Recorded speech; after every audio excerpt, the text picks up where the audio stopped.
Viewers welcome back in our program. दर्शकों ਨੂੰ ਅਸੀਂ ਦੱਸਣਾ ਚਾਹੁੰਦੇ ਹਾਂ ਕਿ ਜੋ ਸਾਡੇ ਪ੍ਰੋਗਰਾਮ ਦਾ ਸਮਾਂ ਹੈ 7:30 ਤੋਂ ਲੈ ਕੇ 9 ਵਜੇ ਤੱਕ ਹੈ ਔਰ ਜੋ ਪੰਜਾਬੀ ਖਬਰਾਂ ਹੁੰਦੀਆਂ ਨੇ ਉਹ 9 ਵਜੇ ਤੋਂ ਲੈ ਕੇ 9:30 ਵਜੇ ਤੱਕ ਔਰ ਜੋ ਸਪੈਸ਼ਲ ਇੰਟਰਵਿਊਜ਼ ਹੁੰਦੇ ਨੇ ਵੱਖ-ਵੱਖ ਸ਼ਖਸੀਅਤਾਂ ਨਾਲ ਉਹਨਾਂ ਦਾ ਸਮਾਂ ਹੈ 9:30 ਵਜੇ ਤੋਂ ਲੈ ਕੇ 10 ਵਜੇ ਤੱਕ। ਤੁਸੀਂ ਇਹ ਤਿੰਨੋਂ ਪ੍ਰੋਗਰਾਮ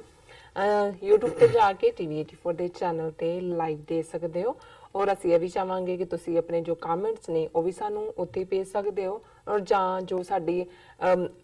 ਈਮੇਲ ਆਈਡੀ ਹੈ ਉਹ ਤੇ sos@tv84.tv ਤੇ ਵੀ ਜਾ ਕੇ ਤੁਸੀਂ ਸਾਨੂੰ ਆਪਣੇ ਕਮੈਂਟਸ ਈਮੇਲ ਵੀ ਭੇਜ ਸਕਦੇ ਹੋ। ਔਰ ਇਹ ਵੀ ਦੱਸ ਦਈਏ ਇਹ ਵੀ ਗੁਜ਼ਾਰਿਸ਼ ਕਰਦੀ ਹੈ ਕਿ ਤੁਸੀਂ ਜੋ YouTube ਤੇ ਜਦੋਂ ਜਾਓਗੇ TV84 ਦੇ ਚੈਨਲ ਨੂੰ ਵੱਧ ਤੋਂ ਵੱਧ ਸਬਸਕ੍ਰਾਈਬ ਵੀ ਕਰਨਾ ਨਹੀਂ ਭੁੱਲਣਾ। Thank you so much. So keep watching TV84। जी डॉक्टर साहब सैकेंड आप आ गया सैगमेंट ते सो इस विच जो अज दा जो मेन इशू है उस बारे तुहाडियां विचार जानना चाहांगे कि डॉक्टर साहब की कहना चाहोगे? देखो प्रोग्राम दे शुरू करने तो पहला मेरे मन च एक बड़ी पुरानी रुबाई किते याद पई हुई वो ख्याल च आ रही सी जी कि धरती तो वध गई आसमान दी कीमत, धरती तो वध गई आसमान दी कीमत, कुफर तो घट गई ईमान दी कीमत, हर चीज़ दुनिया दी महंगी दिनों दिन, जांदी है घटदी इंसान दी कीमत। जी सो ज़ाहिर है जे असी ग्लोबली भी गल कीती कि भी किवें ये पैसे वालियां दी खेड वड्डे ये सुपर पावर्स दे पिछे बैठे व्यापारी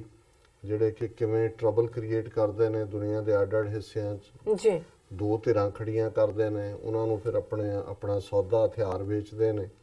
ਉਹਦੇ 'ਚ ਫਿਰ ਜਾਨਾਂ ਵੀ ਜਾਂਦੀਆਂ ਨੇ ਉਹੀ ਪੈਸਾ ਜਿਹੜਾ ਉਹਨਾਂ ਲੋਕਾਂ ਦੀ ਵੈਲਫੇਅਰ ਦੇ ਉੱਤੇ ਖਰਚ ਹੋ ਸਕਦਾ ਹੈ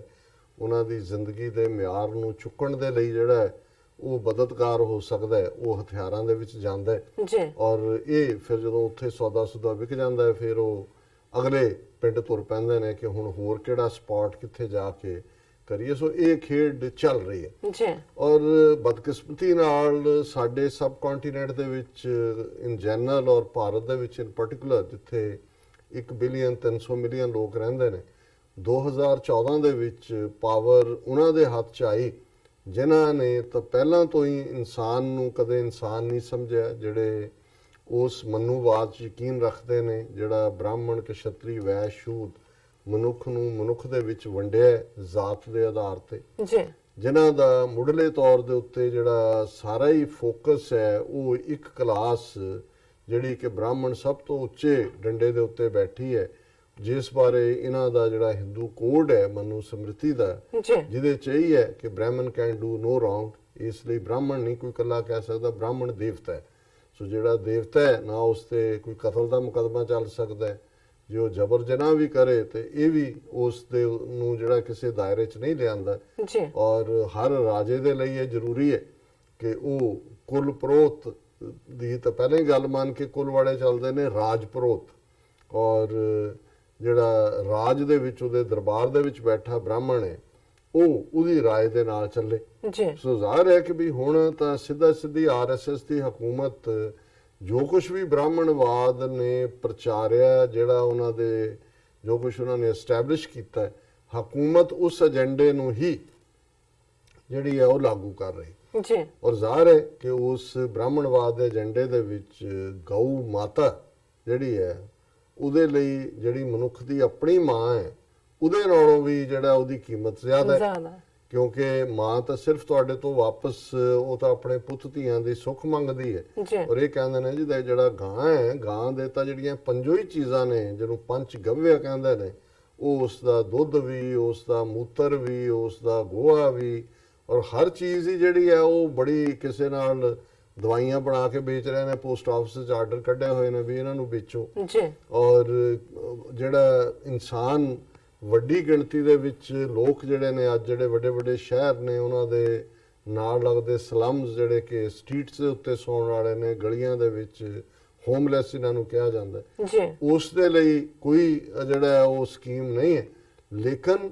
ਇਹ ਇਹਨਾਂ ਨੇ ਯੂਪੀ ਜਿਹੜਾ ਸਭ ਤੋਂ ਵੱਡਾ ਸੂਬਾ ਹੈ 200 ਮਿਲੀਅਨ ਤੋਂ ਜ਼ਿਆਦਾ ਲੋਕ ਜਿੱਥੇ ਰਹਿੰਦੇ ਨੇ ਉੱਥੇ ਇਹ ਆਦਿੱਤਿਆਨਾਥ ਯੋਗੀ ਨੇ ਆਪਣਾ ਵੱਡਾ ਬਜਟ ਰੱਖਿਆ ਕਿ ਹਰ ਪਿੰਡ ਦੇ ਵਿੱਚ ਗਊਸ਼ਾਲਾ ਬਣਾਣੀ। ਜੀ। ਔਰ ਰਾਜਸਥਾਨ, ਮੱਧ ਪ੍ਰਦੇਸ਼, ਜਿੱਥੇ ਹੁਣ ਕਾਂਗਰਸ ਦੀਆਂ ਹਕੂਮਤਾਂ ਬਣੀਆਂ ਨੇ, ਇਹਨਾਂ ਦੇ ਜਿਹੜਾ ਚੋਣ ਮੈਨੀਫੈਸਟੋ ਸੀ ਉਹਦੇ 'ਚ ਇਹ ਸੀ, ਰਾਹੁਲ ਗਾਂਧੀ ਨੇ ਖੁਦ ਵੀ ਆਪਣੀਆਂ ਸਭਾਵਾਂ ਦੇ ਵਿੱਚ ਕਿਹਾ ਕਿ ਵੀ ਅਸੀਂ ਮੱਧ ਪ੍ਰਦੇਸ਼ ਦੇ ਵਿੱਚ ਹਰ ਪਿੰਡ ਦੇ ਵਿੱਚ ਗਊਸ਼ਾਲਾ ਬਣਾਵਾਂਗੇ। ਸੋ ਹਰ ਬੰਦੇ ਦੇ ਸਿਰ ਤੇ ਛੱਤ ਹੋਣੀ ਜ਼ਰੂਰੀ ਨਹੀਂ ਹੈ ਜੀ, ਲੇਕਿਨ ਹਰ ਗਾਂ ਜਿਹੜੀ ਹੈ ਉਹਦੇ ਸਿਰ ਤੇ ਛੱਤ ਹੋਣੀ ਚਾਹੀਦੀ ਜ਼ਰੂਰੀ ਹੈ। ਹੈ। ਔਰ ਬਾਕੀ ਕਿਵੇਂ ਗਾਂ ਨੂੰ ਲੈ ਕੇ ਕਿਸ ਕਿਸਮ ਦੇ ਕਾਨੂੰਨ ਜਿਹੜਾ ਹੈ ਉਹ 17-18 ਸਟੇਟਾਂ 'ਚ ਨੇ, ਔਰ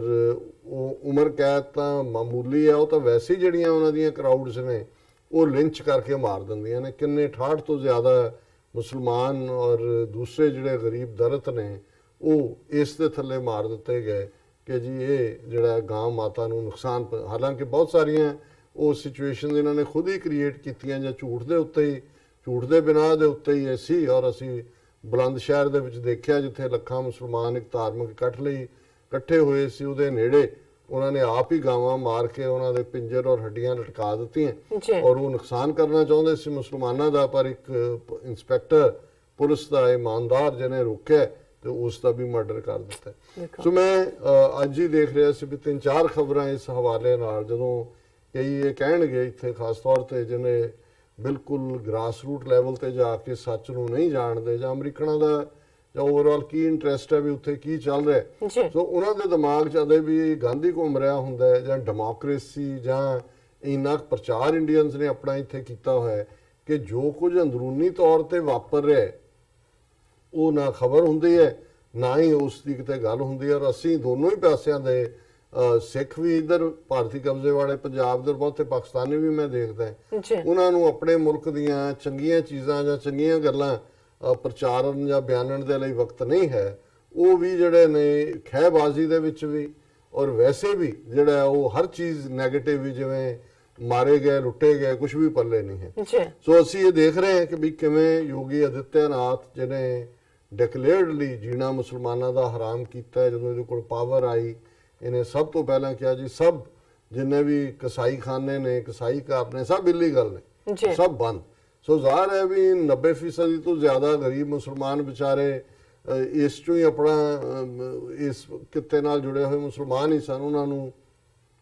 ਇਕਨੋਮਿਕਲੀ ਹਾਰਮ ਕੀਤਾ ਵੱਡੇ ਲੈਵਲ ਤੇ। ਜਿਹੜੇ ਐਕਸਪੋਰਟ ਜਾਂ ਦੂਜੇ ਤੀਜੇ, ਕਿਉਂਕਿ ਇਹ ਖੁਦ ਭਾਰਤ ਦੂਜਾ ਤੀਜਾ ਵੱਡਾ ਮੁਲਕ ਹੈ ਬੀਫ ਐਕਸਪੋਰਟ ਦੇ ਥੱਲੇ, ਜਿਸ ਬੀਫ ਦੇ ਵਿੱਚ ਮੱਝਾਂ ਵੀ ਆ ਜਾਂਦੀਆਂ ਨੇ, ਬਲਦ ਵੀ ਆ ਜਾਂਦੇ ਨੇ, ਇਹ ਸਾਰੀ ਬੀਫ ਉਹਦੇ 'ਚ ਕਾਊ ਫੈਮਿਲੀ 'ਚ ਹੀ ਆਉਂਦਾ। ਹੁਣ ਜਦੋਂ ਇਹਨੇ ਨਵੇਂ ਸਾਲ ਦੇ ਵਿੱਚ ਪਹਿਲੀ ਕੈਬਨਿਟ ਮੀਟਿੰਗ ਕੀਤੀ ਹੈ, Yogi cabinet note to cow welfare cess special tax will meet the financial burden of setting up of cow shelters. ਉਹਨਾਂ ਨੇ ਕਿਹਾ ਜੀ ਅਸੀਂ ਖਾਸ ਟੈਕਸ ਹਰ ਸ਼ਹਿਰੀ ਤੇ ਲਾ ਰਹੇ ਤਾਂ ਕਿ ਜਿਹੜੇ ਇਹ ਗਾਵਾਂ ਦੇ ਸ਼ੈੱਡ ਬਣਾਉਣ ਲਈ, ਗਾਵਾਂ ਦੀਆਂ ਗਊਸ਼ਾਲਾਵਾਂ ਬਣਾਉਣ ਲਈ ਜਿਹੜਾ ਖਰਚਾ ਹੈ ਉਹ ਇਸ ਟੈਕਸ ਰਾਹੀਂ ਪੂਰਾ ਹੋਏਗਾ। Presiding over first cabinet meeting of New Year, UP Chief Minister Yogi Adityanath on Tuesday approved the policy for protection of cows, which includes imposing a special cess to meet the financial burden of setting up cow shelters. ਉਹਨਾਂ ਨੇ ਮੰਡੀ ਪਰਿਸ਼ਦ ਨੂੰ ਕਿਹਾ ਕਿ ਵੀ ਇਹ ਜਿਹੜੇ ਸਾਰੇ ਮਹਿਕਮੇ ਨੇ ਜਿਨ੍ਹਾਂ 'ਚ ਐਕਸਾਈਜ਼, PWD,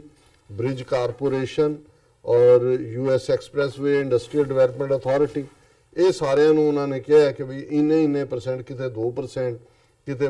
5% ਇਹ ਜਿਹੜਾ ਹੈ ਇਹ ਟੈਕਸ ਜਿਹੜਾ ਉਹ ਦਿਓ, ਔਰ ਜਿੰਨਾ ਪੈਸਾ ਇਹਦੇ 'ਚੋਂ ਆਏਗਾ ਇਹ ਫਿਰ ਅਸੀਂ ਇਹਦੇ ਨਾਲ ਕਾਊ ਸ਼ੈਲਟਰਸ ਬਣਾਵਾਂਗੇ। ਸੋ ਇਹ ਗੱਲ ਕੱਲੀ ਯੂਪੀ ਦੀ ਨਹੀਂ ਹੋ ਰਹੀ ਕਿ ਯੂਪੀ ਦੇ ਤਾਂ ਉਹਨੇ ਕੀਤਾ ਹੀ, ਪੰਜਾਬ ਦੇ ਵਿੱਚ ਆਲਰੇਡੀ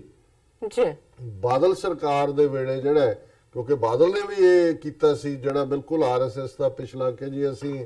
ਹਰ ਪਿੰਡ ਦੇ ਵਿੱਚ ਗਊਸ਼ਾਲਾ ਬਣਾਵਾਂਗੇ, ਜਿਹੜੀ ਮਰਜ਼ੀ ਥਾਂ ਚੁਣ ਲਓ, ਔਰ ਇਹਦੇ ਲਈ ਲੋਕਾਂ ਉੱਤੇ ਟੈਕਸ ਲਾਇਆ ਗਿਆ ਸੀ ਕਿ ਵੀ ਇਹ ਜਿਹੜਾ ਇੰਨੇ %, ਔਰ ਇਹ ਖਬਰ ਹੈ ਹਾਈ ਕੋਰਟ ਆਸ Punjab chief secretary panel to decide on free power to gaushalas, cow cess being collected, scheme discontinued petitioners. ਹੁਣ 2-3 ਗਊਸ਼ਾਲਾਵਾਂ ਵਾਲੇ ਹਾਈ ਕੋਰਟ 'ਚ ਪਹੁੰਚ ਗਏ, ਉਹਨਾਂ ਨੇ ਕਿਹਾ ਜੀ ਦੇਖੋ ਟੈਕਸ ਲੈ ਰਹੇ ਨੇ ਲੋਕਾਂ ਤੋਂ, ਪਰ ਸਾਨੂੰ ਜਿਹੜੀਆਂ ਗਊਸ਼ਾਲਾਵਾਂ ਨੂੰ ਜਿਹੜੀ ਹੈ ਉਹ ਮਿਲਦਾ ਸੀ ਇਹਦੇ ਚੋਂ ਕਿ ਅਸੀਂ ਜੋ ਵੀ ਕਰਦੇ ਉਹ ਸਾਡਾ ਬੰਦ ਕਰਤਾ, ਈਵਨ ਪਾਵਰ ਵੀ ਸਾਨੂੰ ਬਿੱਲ ਵੀ ਦੇਣਾ ਪੈਂਦਾ। ਹਾਲਾਂ ਮੈਂ ਜਿੰਨਿਆਂ ਕੁ ਨਾਲ ਵੀ ਉੱਥੇ ਗੱਲ ਕੀਤੀ, ਮੈਂ ਕਿਹਾ ਜੀ ਜਿਹੜੀਆਂ ਗਊਸ਼ਾਲਾਵਾਂ ਐਸਟੈਬਲਿਸ਼ ਕੀਤੀਆਂ ਵਾਕਿਆ ਹੀ ਕਹਿੰਦਾ ਜੀ ਕਾਹਨੂੰ, ਇਹ ਤਾਂ ਇਹਨਾਂ ਦਾ ਆਰਐਸਐਸ ਔਰ ਹਿੰਦੂ ਤਵੀਆਂ ਦੇ ਪੈਸੇ ਇਕੱਠੇ ਕਰਨ ਦਾ ਥਾਂ ਬਣ ਗਿਆ। ਉਹਨਾਂ ਨੇ ਕਿਹਾ ਜੀ ਗਾਂਸ਼ਾਲਾ ਦੇ 2 ਦਰਵਾਜ਼ੇ ਰੱਖੇ ਹੁੰਦੇ ਨੇ, ਇੱਕ ਬਾਹਰ ਨੂੰ ਖੁੱਲਦਾ ਇੱਕ ਪਿੱਛੇ ਨੂੰ ਖੁੱਲਦਾ, ਵੀ ਇਧਰ ਦੀ ਗਾਂ ਵੜਦੀ ਹੈ ਉਹ ਤੋਂ ਰਿਸੀਵ ਕਰ ਲੈਂਦੇ ਨੇ ਵੀ ਆ ਗਈ, ਉਹਦੇ ਖਰਚੇ ਦਾ ਵੀ, ਤੇ ਪਿਛਲੇ ਦਰਵਾਜ਼ੇ ਰਾਹੀਂ ਕੱਢ ਦਿੰਦੇ ਨੇ। ਉਹ ਕਹਿੰਦੇ ਵੀ ਜਾਂ ਤਾਂ ਜਾ ਕੇ ਕਿਤੇ ਬੱਸ 'ਚ ਵੱਜਦੀ ਹੈ, ਐਕਸੀਡੈਂਟ ਕਰਾ ਰਹੇ ਹੁੰਦੀ ਜਾਂ ਖੇਤ ਜਾੜ ਰਹੀ ਹੁੰਦੀ ਹੈ, ਉਹ ਫਿਰ ਜੇ ਕੋਈ ਫੜ ਕੇ ਲਾਇਆ ਵੀ ਗਾਂ ਦੇ ਉੱਤੇ ਕਿਹੜਾ ਉਹਦਾ ਸੋਸ਼ਲ ਸਿਕਿਉਰਿਟੀ ਨੰਬਰ ਲੱਗਾ ਹੋਇਆ ਜਾਂ ਉਹਦੇ ਕੋਲ ਪੁੱਛਣਾ ਵੀ ਤੇਰੇ ਕੋਲ ਵੀਜ਼ਾ ਦਿਖਾਇਆ ਹੈ ਕਿ ਨਹੀਂ, ਉਹ ਫਿਰ ਕੋਈ ਹੋਰ ਗਾਈਸ਼ਾਲਾ 'ਚ ਲੈ ਜਾਂਦਾ ਇਹਨੂੰ, ਉਹ ਵੀ ਐਵੇਂ ਹੀ ਕਰਦਾ। ਸੋ ਉਹਨਾਂ ਨੇ ਇਹਨੂੰ ਮਨੀ ਮੇਕਿੰਗ ਬਣਾਇਆ। ਔਰ ਇਹੀ ਗੱਲ ਜਿਹੜਾ ਪੰਜਾਬ ਹਰਿਆਣਾ ਹਾਈ ਕੋਰਟ 'ਚ ਜਦੋਂ ਪੈਟੀਸ਼ਨ ਹੋਈ ਤਾਂ ਚੀਫ ਸੈਕਟਰੀ ਨੇ ਕਿਹਾ ਜੀ ਇਹਨੂੰ ਟਾਈਮ ਬਾਉਂਡ ਮੈਨਰ ਦੇ ਵਿੱਚ ਸਾਨੂੰ ਇਹ ਕਰਕੇ ਦੱਸੋ ਕਿ ਵੀ ਇਹ ਕੀ ਹੈ। ਦਾ ਆਪੋਜੀਸ਼ਨ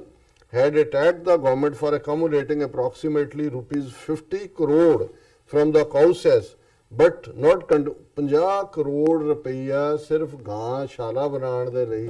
ਲੋਕਾਂ ਤੇ ਟੈਕਸ ਲਾਏ ਹੋਏ ਨੇ।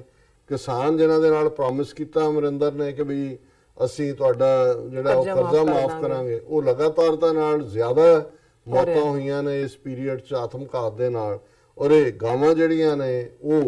ਉਹਨਾਂ ਨੂੰ ਲਾ ਕੇ ਟੈਕਸ ਲੱਗਾ ਹੋਇਆ ਔਰ ਗਾਵਾਂ ਦੀ ਵੀ ਕੋਈ ਪ੍ਰੋਟੈਕਸ਼ਨ ਨਹੀਂ, ਉਹ ਵੀ ਇੱਕ ਦਰਵਾਜ਼ੋਂ ਆ ਗਏ ਦੂਜੇ ਚੋਂ ਆ ਗਏ। ਸੋ ਇਹ ਜੇ ਹਿੰਦੂਤਵਾ ਦਾ ਰਾਜ ਨਹੀਂ ਤਾਂ ਹੋਰ ਕੀ ਹੈ। ਔਰ ਗੱਲ ਇੱਥੇ ਹੀ ਨਹੀਂ ਹੈ, ਹੁਣ ਕੋਈ ਕਹੇਗਾ ਜੀ ਦੇਖੋ, ਔਰ ਕਈ ਇੰਡੀਅਨ ਵੀ ਕਹਿਣਗੇ ਦੇਖੋ ਸਾਡਾ ਸੈਕੂਲਰਿਜ਼ਮ, ਹੁਣ ਤਾਂ ਕਈ ਵਾਰੀ ਕਹਿਣਗੇ ਜੀ ਸਾਡੇ ਮੁਲਕ 'ਚ ਪਾਕਿਸਤਾਨ ਨਾਲੋਂ ਵੀ ਜ਼ਿਆਦਾ ਮੁਸਲਮਾਨ ਨੇ, ਹਾਲਾਂਕਿ ਠੀਕ ਨਹੀਂ ਹੈ ਪਰ ਅਸੀਂ ਵੀ 200 ਮਿਲੀਅਨ ਕਹਿੰਦੇ ਹਾਂ, ਬਟ ਜ਼ਾਹਰਾ ਤੌਰ ਤੇ ਪਾਕਿਸਤਾਨ ਦੀ ਆਬਾਦੀ 220 ਮਿਲੀਅਨ ਦੇ ਨੇੜੇ ਤੇੜੇ ਹੈ। ਲੇਕਿਨ ਅੱਜ ਕਿਸ ਹੱਦ ਜਦੋਂ ਤੁਸੀਂ ਰੈਂਟਾ ਸਿੱਖ ਕਹਿੰਦੇ ਹੋ ਜਾਂ ਮੈਂ ਹਿੰਦੂਆਈਜ਼ਡ ਸਿੱਖ ਕਹਿੰਦਾ ਜਾਂ ਰੈਂਟਾ ਮੁਸਲਮ ਜਾਂ ਹਿੰਦੂਆਈਜ਼ਡ ਮੁਸਲਮਸ, ਕੀ ਹੈ ਰੈਂਟਾ ਜਾਂ ਹਿੰਦੂਆਈਜ਼ਡ? ਆ ਖਬਰ ਜਦੋਂ ਤੁਸੀਂ ਪੜ੍ਹੋਗੇ ਜਾਂ ਸੁਣੋਗੇ ਤੇ ਫਿਰ ਸਾਹਮਣੇ ਆ ਜਾਂਦਾ ਕਿ ਇਹਦਾ ਕੀ ਮਤਲਬ ਹੈ। ਖਬਰ ਹੈ ਰਾਜਸਥਾਨ's Muslim minister performs puja at Shiv temple in Pokhran. Saleh Muhammad, son of Muslim religious leader Ghazi Fakir, reached Pokhran for the first time after taking oath as a minister in Rajasthan's Ashok Gehlot cabinet. ਇਹ ਕੋਈ RSS ਜਾਂ BJP ਦੀ ਹਕੂਮਤ ਦਾ minister ਨਹੀਂ ਹੈ ਜੀ। ਅਸ਼ੋਕ ਗਹਿਲੋਟ ਕਾਂਗਰਸ ਦਾ chief minister ਹੈ, ਉਹਦਾ ਇਹ ਮਿਨਿਸਟਰ ਬਣਿਆ। ਇਹਦਾ ਪਿਓ ਖੁਦ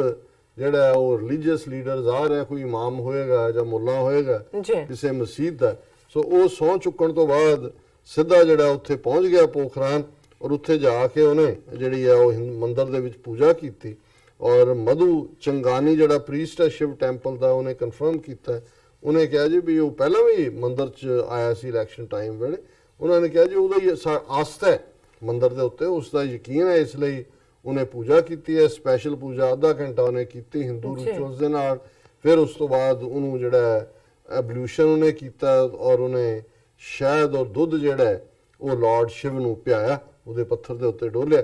ਔਰ ਇਹ ਉਹਨੇ ਕਿਹਾ ਜੀ ਇਹ ਫੇਥ ਹੈ, ਬਸ ਹੁਣ ਮੁਸਲਮਾਨ ਦਾ ਵੀ ਤਾਂ ਹੋ ਸਕਦਾ ਸ਼ਿਵ ਜੀ ਤੇ। ਉਹਨੇ ਵੀ ਕਿਹਾ ਜੀ ਸਾਡੇ ਬਾਬਾ ਨੇ। ਸੋ ਇਹ ਹੈ ਜਦੋਂ ਤੁਸੀਂ ਇੱਕ ਡੋਮੀਨੇਟ ਕਲਚਰ ਦੇ ਥੱਲੇ ਜਿਉਂਦੇ ਹੋ ਔਰ ਅਲਟੀਮੇਟਲੀ ਈਵਨ ਜਦੋਂ ਇਹ ਸੀ ਜੀ ਕਾਂਗਰਸ ਆ ਗਈ ਸਟੇਟਾਂ 'ਚ, ਮੈਂ ਕਿਹਾ ਜੀ ਕੁਛ ਨਹੀਂ ਬਦਲਣਾ। ਜਿਹੜਾ ਏਜੰਡਾ ਆਰਐਸਐਸ ਨੇ ਸੈੱਟ ਕਰ ਦਿੱਤਾ ਹੈ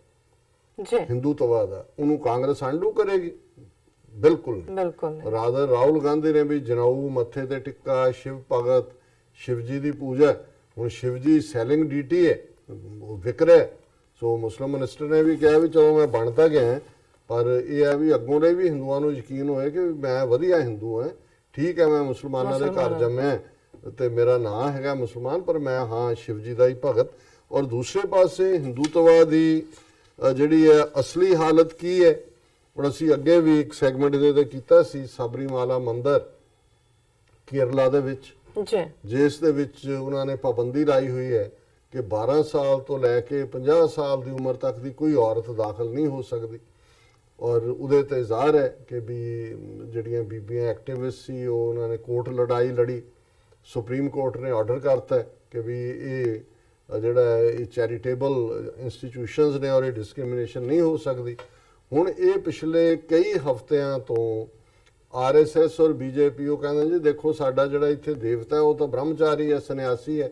ਉਹ ਤਾਂ ਔਰਤ ਦੀ ਝਲਕ ਹੀ ਨਹੀਂ ਦੇਖਣਾ ਚਾਹੁੰਦਾ। ਸੋ ਇਹ ਤਾਂ ਉਹਦਾ ਬ੍ਰਹਮਚਾਰੀ ਹੀ ਟੁੱਟ ਜਾਏਗਾ ਔਰਤਾਂ ਨੂੰ ਦੇਖਦੇ। ਸੋ ਉਹਨਾਂ ਨੇ ਦੰਗੇ ਕਰ ਰਹੇ ਨੇ, ਔਰਤਾਂ ਜਿਹੜੀਆਂ ਜਿਨ੍ਹਾਂ ਨੇ ਜਾਣ ਦੀ ਕੋਸ਼ਿਸ਼ ਕੀਤੀ ਉਹਨਾਂ ਦੀ ਮਾਰ ਕੁਟਾਈ ਕੀਤੀ ਗਈ, ਉਹਨਾਂ ਨੂੰ ਜਰਨਲਿਸਟ ਨੂੰ ਔਰ ਦੂਸਰਿਆਂ ਨੂੰ ਵੀ। ਔਰ ਫਿਰ ਜਿਹੜੇ ਹੁਣ ਫਾਰ ਲੌਬੀ ਵਾਲੇ ਨੇ ਕਿ ਭਾਈ ਇਹ ਸਾਡਾ ਹੱਕ ਹੈ, ਉਹਨਾਂ ਨੇ ਪਿੱਛੇ ਜੇ 800 ਕਿਲੋਮੀਟਰ ਲੰਬੀ ਜਿਹੜੀ ਹੈ ਹਿਊਮਨ ਚੇਨ ਬਣਾਈ ਔਰਤਾਂ ਨੇ। ਔਰ ਇਹ ਉਸ ਤੋਂ ਪਹਿਲਾਂ ਦੀ ਖਬਰ ਸੀ ਕਿ women form human chain in Mumbai to support Kerala women's wall. ਪਹਿਲਾਂ ਕੇਰਲਾ ਦੇ ਵਿੱਚ ਔਰਤਾਂ ਨੇ ਬਣਾਇਆ ਇੱਕ ਪੂਰੀ, ਇੱਕ ਨੇ ਹੱਥ ਫੜਿਆ, ਕੰਧ ਬਣਾਈ ਵੀ ਅਸੀਂ ਸਾਨੂੰ ਇਹ ਹੱਕ ਜਿਹੜਾ ਹੋਣਾ ਚਾਹੀਦਾ। ਔਰ ਗੱਲ ਇਹ ਹੈ ਵੀ ਸੁਪਰੀਮ ਕੋਰਟ ਜਿਹਨੂੰ ਇਹ ਮੋਦੀ ਨੇ ਅੱਜ ਕਿਹਾ ਕਿ ਜੀ ਅਸੀਂ ਰਾਮ ਮੰਦਿਰ ਬਣਾਉਣ ਦੇ ਲਈ ਸੁਪਰੀਮ ਕੋਰਟ ਦੇ ਫੈਸਲੇ ਦਾ ਇੰਤਜ਼ਾਰ ਕਰਾਂਗੇ, ਔਰ ਕਿਉਂਕਿ ਕਾਨੂੰਨ ਸੁਪਰੀਮ ਹੈ, ਔਰ ਉਸ ਤੋਂ ਬਾਅਦ ਅਸੀਂ ਦੇਖਾਂਗੇ ਕਿ ਵੀ ਆਰਡੀਨੈਂਸ ਲਿਆਣਗੇ ਜੀ। ਲੇਕਿਨ ਇੱਕ ਪਾਸੇ ਜਿਹੜਾ ਇਧਰ ਇਹ ਸੁਪਰੀਮ ਕੋਰਟ ਦੇ ਸੁਪਰੀਮ ਹੋਣ ਦੇ ਯੱਕੜ ਮਾਰ ਰਹੇ ਨੇ, ਫੈਕਟ ਇਹ ਹੈ ਕਿ ਉਸੇ ਸੁਪਰੀਮ ਕੋਰਟ ਦੇ ਆਰਡਰ ਨੂੰ ਇਹ ਸਾਬਰੀਮਾਲਾ ਦੇ ਵਿੱਚ ਜਿਹੜਾ ਇੰਪਲੀਮੈਂਟ ਨਹੀਂ ਹੋਣ ਦੇ ਰਹੇ। ਹਾਲਾਂਕਿ ਕੇਰਲਾ 'ਚ ਕਿਉਂਕਿ ਲੈਫਟਿਸਟ ਦੀ ਸਰਕਾਰ ਹੈ ਉਹ ਪ੍ਰੋਟੈਕਸ਼ਨ ਦੇ ਰਹੀ ਹੈ, ਪਰ ਦੋ ਬਹਾਦਰ ਔਰਤਾਂ ਜਿਹੜੀਆਂ ਨੇ 2 women enter Sabarimala temple shut for purification. ਦੋ ਔਰਤਾਂ ਜਿਹੜੀਆਂ ਲਗਭਗ 40 ਸਾਲ ਦੀਆਂ, ਉਹਨਾਂ ਨੂੰ ਸਟੇਟ ਨੇ ਸਿਕਿਉਰਿਟੀ ਦਿੱਤੀ, ਹਿਊਮਨ ਵਾਲ ਬਣੀ, ਉਹ ਮੰਦਿਰ ਦੇ ਅੰਦਰ ਵੜ ਗਈਆਂ। ਔਰ ਜਿਉਂ ਹੀ ਜਿਹੜਾ ਉਹ 12 ਵਜੇ ਤੱਕ ਮੰਦਿਰ ਖੁੱਲਾ ਹੁੰਦਾ ਸੀ, ਇਹ 9 9:30 ਵਜੇ ਵੜੀਆਂ। ਜਿਉਂ ਹੀ ਇਹ ਜਾ ਕੇ ਆਈਆਂ ਔਰ ਪਤਾ ਹੋ ਗਿਆ ਕਿ ਵੀ ਉਹ ਕਰ ਰਹੀਆਂ ਆਪਣੇ ਪੂਜਾ, ਤੇ ਅੰਦਰ ਪੁਜਾਰੀਆਂ ਨੇ ਜਿਹੜਾ ਉਹ ਮੰਦਿਰ ਬੰਦ ਕਰਤਾ। ਉਹਨਾਂ ਨੇ ਕਿਹਾ ਜੀ ਇਹ ਤਾਂ ਭਿੱਟ ਗਿਆ, ਔਰ ਉਹਨਾਂ ਨੇ ਫਿਰ ਅੰਦਰ ਜਿਹੜਾ ਗਊ ਜਲ ਦੇ ਨਾਲ ਉਹਦੀ ਪਿਊਰੀਫਿਕੇਸ਼ਨ ਕੀਤੀ, ਸ਼ੁੱਧੀਕਰਨ ਕੀਤਾ ਮੰਦਿਰ ਦਾ, ਕਿ ਵੀ ਮੰਦਿਰ ਨੂੰ ਅਸੀਂ ਪਿਊਰੀਫਾਈ ਕਰਨਾ। ਸੋ ਇਹ ਕੇਰਲਾ ਲੈਫਟਿਸਟ ਸਟੇਟ ਗਵਰਨਮੈਂਟ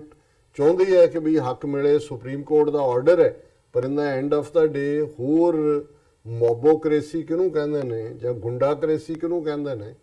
ਜਾਂ ਨਾਜ਼ੀਕ੍ਰੇਸੀ ਕਿਹਨੂੰ ਕਹਿੰਦੇ ਨੇ, ਜਾਂ ਬ੍ਰਾਹਮਣਕ੍ਰੇਸੀ ਕਿਹਨੂੰ ਕਹਿੰਦੇ ਨੇ, ਇਹ ਆਲਰੇਡੀ ਭਾਰਤ ਦੇ ਵਿੱਚ ਲਾਗੂ ਹੈ। ਹਿੰਦੂਇਜ਼ਮ ਦਾ ਕਿਹੜਾ ਬ੍ਰਾਂਡ ਹੈ ਜਿਹਦੇ 'ਚ ਔਰਤਾਂ ਨੂੰ, ਕਿਉਂਕਿ ਮਨੂ ਨੇ ਮਨਾ ਕੀਤਾ ਹੋਇਆ, ਔਰ ਇਹ ਇਹਨਾਂ ਦਾ ਜਿਹੜਾ ਦੇਵਤਾ ਹੈ ਉਹਦਾ ਬ੍ਰਹਮਚਾਰਜ ਜੇ ਕਹਿੰਦੇ ਟੁੱਟ ਜਾਏਗਾ ਜੇ ਕੋਈ ਔਰਤ ਅੰਦਰ ਆ ਗਈ ਸਾਹਮਣੇ। ਦੇਖੋ, ਔਰ ਇਧਰ ਜਿਹੜੇ ਮੁਸਲਮਾਨ ਹੈ ਉਹ ਸ਼ਿਵ ਜੀ ਜੈ ਭੋਲੇਨਾਥ ਕਰ ਰਹੇ ਨੇ, ਔਰ ਦੂਸਰੇ ਪਾਸੇ ਅਸੀਂ ਦੇਖ ਰਹੇ ਕਿ ਗਾਂ ਦੇ ਲਈ ਗਊਸ਼ਾਲਾਵਾਂ ਬਣ ਰਹੀਆਂ। ਫਿਰ ਗੱਲ ਤਾਂ ਉਹੀ ਹੋਈ ਨਾ ਕਿ ਭਾਈ ਇਨ ਦਾ ਐਂਡ ਆਫ ਦਾ ਡੇ ਦੁਨੀਆ ਦੀ ਹਰ ਚੀਜ਼ ਮਹਿੰਗੀ ਦਿਨੋਂ ਦਿਨ ਜਾਂਦੀ ਹੈ, ਘਟਦੀ। ਇਨਸਾਨ ਦੀ ਕੀਮਤ, ਇਹ ਹਿੰਦੂਤਵਾ ਦੇ ਰਾਜ ਦੇ ਵਿੱਚ ਇਨਸਾਨ ਦੀ ਕੀਮਤ। ਬਿਲਕੁਲ ਡਾਕਟਰ ਸਾਹਿਬ, ਇੱਥੇ ਲੈਣੇ ਆਉਂਦੇ ਹੀ ਤੋਂ ਪਹਿਲਾਂ ਅਸੀਂ ਦਰਸ਼ਕਾਂ ਤੇ ਸਰੋਤਿਆਂ ਨੂੰ ਅਪੀਲ ਤੇ ਬੇਨਤੀ ਕਰਦੀ ਹੈ। ਵਿਊਅਰਸ, ਜਿਸ ਤਰ੍ਹਾਂ ਕਿ ਤੁਸੀਂ ਜਾਣਦੇ ਹੋ ਕਿ ਟੀਵੀ 84 ਮਨੁੱਖੀ ਹੱਕਾਂ ਦਾ ਪਹਿਰੇਦਾਰ ਹੈ। ਟੀਵੀ 84 ਸਿੱਖਾਂ, ਕਸ਼ਮੀਰੀਆਂ ਅਤੇ ਭਾਰਤ ਦੀਆਂ ਨਾਰਥ ਈਸਟ ਸਟੇਟਾਂ ਦੇ ਲੋਕਾਂ ਦੇ ਸਵੈ ਨਿਰਣੇ ਦੇ ਹੱਕਾਂ ਦਾ ਹਾਮੀ ਹੈ। ਅਸੀਂ ਚਾਹਾਂਗੇ ਕਿ ਤੁਸੀਂ ਟੀਵੀ 84 ਦੀ ਵੱਧ ਤੋਂ ਵੱਧ ਮਾਈਕ ਸਹਾਇਤਾ ਕਰੋ। ਤੁਸੀਂ ਆਪਣੀ ਮਾਈਕ ਸਹਾਇਤਾ ਸਾਡੀ ਵੈਬਸਾਈਟ tv84.tv ਤੇ ਜਾ ਕੇ ਪੇਪਲ ਦੀ ਵਰਤੋਂ ਕਰਕੇ ਵਨ ਟਾਈਮ ਡੋਨੇਟ ਕਰ ਸਕਦੇ ਹੋ, ਮੰਥਲੀ ਡੋਨੇਟ ਵੀ ਕਰ ਸਕਦੇ ਹੋ। ਤੁਸੀਂ ਟੀਵੀ 84 ਦੇ ਨਾਮ ਤੇ ਚੈੱਕ ਬਣਾ ਕੇ ਸਾਨੂੰ ਮੇਲ ਵੀ ਕਰ ਸਕਦੇ ਹੋ। ਸਾਡੇ ਇਸ ਪਤੇ ਤੇ 36-01 37th ਐਵਨਿਊ ਲੌਂਗ ਆਈਲੈਂਡ ਸਿਟੀ, ਨਿਊਯਾਰਕ 11101 USA, ਜਾਂ ਫਿਰ ਤੁਸੀਂ ਸਾਨੂੰ ਫੋਨ ਰਾਹੀਂ ਵੀ ਸੰਪਰਕ ਕਰ ਸਕਦੇ ਹੋ ਸਾਡੇ ਫੋਨ ਨੰਬਰ ਤੇ 5164060694। Thank you so much. So keep watching TV 84। ਮਿਲਦੇ ਹਾਂ ਛੋਟੇ ਜਿਹੇ ਵਕਫੇ ਤੋਂ ਬਾਅਦ।